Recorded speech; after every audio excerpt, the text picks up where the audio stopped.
had the chance to use the Rococo Headrig in college, I realized I wanted one for myself, you know, for VTubing. But I really didn't feel like paying 300 buckaroos for it. The cheaper options are either bulky, heavy, or obstruct my vision. So I set out to make this DIY version. But don't worry, Mighty here is kindly offering to model the Headrig for us today. When you break it down, it's basically just a gooseneck phone mount, a head strap for a welding mask, and some Velcro cable ties.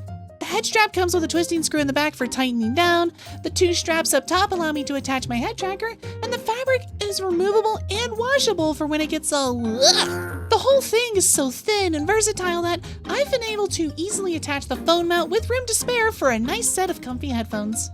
To top it all off, this whole thing is like a few pounds total, even with the phone on it, so it doesn't hurt my neck to wear it for several hours. And just in case you're wondering, this is what I see when I'm wearing it all the time.